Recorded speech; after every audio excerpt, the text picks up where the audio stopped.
Coucou tout le monde, j'espère que vous allez bien. Bienvenue en Cuisine avec Brigitte. Bienvenue sur ma chaîne YouTube où je te propose toujours des recettes légères et courantes, de quoi te régaler sans aucune culpabilité. En tout cas, si tu es nouveau ou nouvelle sur cette chaîne, tout d'abord bienvenue à toi et surtout n'hésite pas à t'abonner et à activer la petite cloche pour être informé dès que je mets une nouvelle recette en ligne. Voilà. Hier, en surfant sur la page Facebook On Cuisine avec Cathy Chou, si tu n'es pas encore abonné à cette page, vas-y vite, tu vas voir, il y a des vraies pépites sur cette page Facebook. Il y a surtout beaucoup de partage de recettes. Et hier, ma copine Carole a partagé une recette d'île flottante. Autant te dire que j'en avais l'eau à la bouche. Mais je me suis dit, en voyant les personnes qui me demandaient la recette, que apparemment, il y avait des gens qui ne savaient pas encore comment alléger des îles flottantes. Je me suis dit, oh bah alors, je ne vais pas les laisser dans la panade. Je vais leur montrer comment on peut continuer à se régaler. L'île flottante est l'un des desserts les plus légers qui soit. Surtout quand tu fais en fin de compte avec du lait écrémé et de l'édulcorant. Franchement, t'es plus que dans les clous. Et moi, je suis une petite vicieuse. Ma copine Carole a mis du rhum, ce que j'adore. Mais là, je vais y mettre du cacao dans la crème anglaise. C'est pas mal non plus, c'est un autre style. Ceci dit, tu peux combiner les deux et là, t'es au top du top. Bon, allez, je te mets la liste des ingrédients. Va vite mettre ton tablier et rejoins-moi en cuisine. À tout de suite.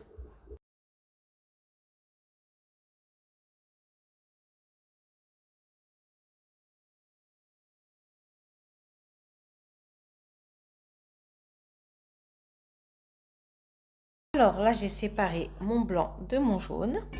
Tout simplement, je prends mon édulcorant.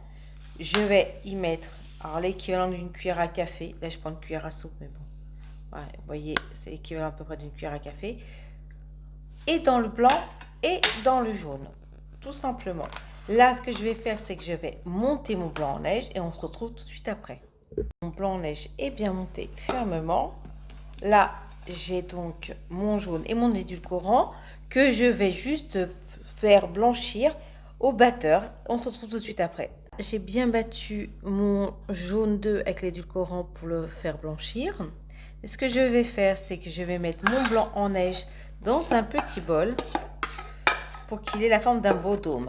Voilà. Alors là, je l'ai séparé en deux, mon blanc en neige. Parce que je vais essayer de faire une île flottante pour du moins deux îles flottantes avec un seul œuf. Voilà. Je vais faire des petites doses. Donc là, ce que je fais, c'est que je mets dans mon bol.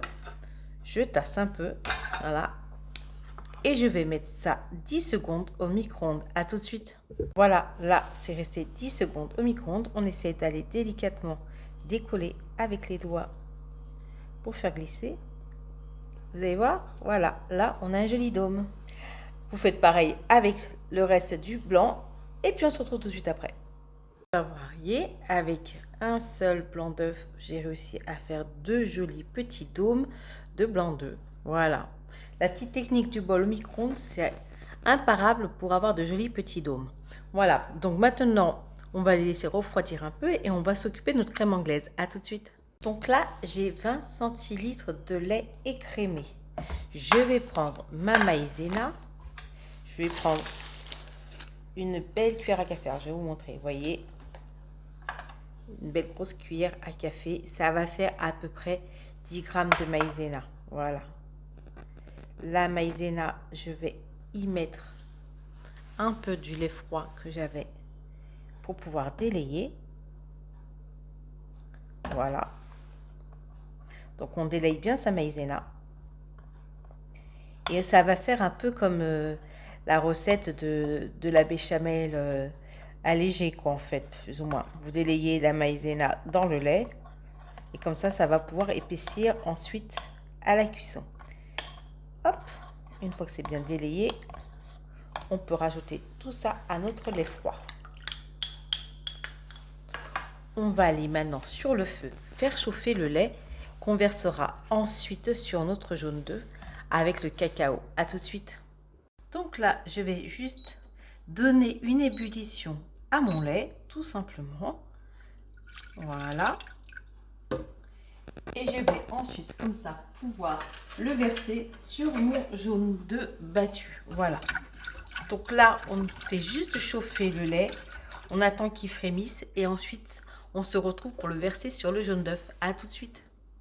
En attendant que mon lait chauffe, je vais en profiter pour mettre ma cuillère à café de cacao en poudre non sucré dans mon mélange que j'ai de jaune d'œuf et d'édulcorant. Donc je mélange ma cuillère à cacao avec, vous voyez, j'incorpore,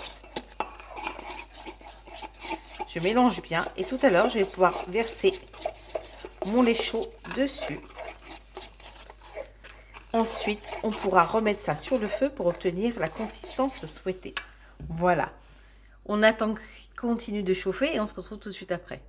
Voilà, mon lait vient juste de frémir. Ce que je fais, c'est que je vais l'intégrer à mon cacao, ou à mon mélange cacaoté. J'y vais tout doucement.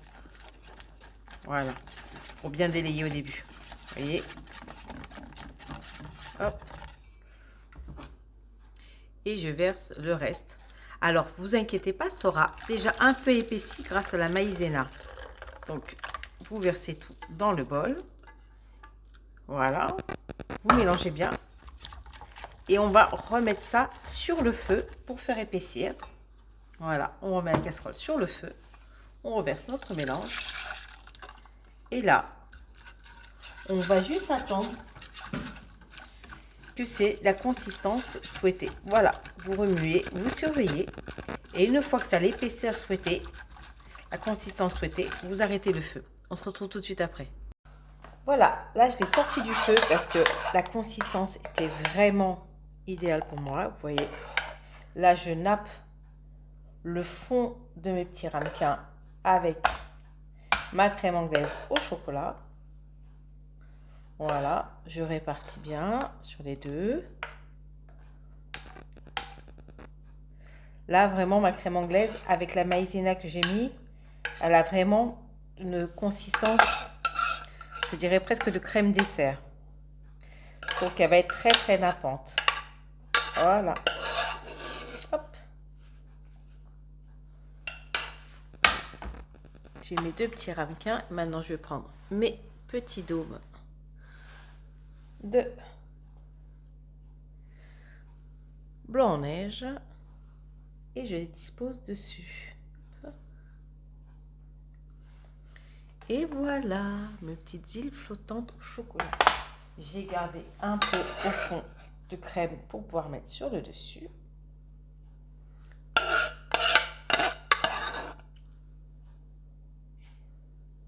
Et voilà, des petites îles flottantes au chocolat. Il n'y a plus qu'à laisser au frais pendant 2 bonnes heures. On se retrouve tout de suite après. Voilà, regardez comme elle est mignonne. Alors là, ça refroidit, ce qui fait que la crème a commencé à devenir un peu plus dense. Donc, elle a vraiment une consistance de crème dessert. Si vous voulez une crème anglaise beaucoup plus liquide, vous mettez juste moins de maïzena. C'est simple. Moi, j'aime bien que c'est cette consistance de crème dessert. Mais après, je peux comprendre que vous aimiez plus liquide et auquel cas, vous mettez moins de maïzena tout simplement. Voilà, c'est pas appétissant comme tout. Ah.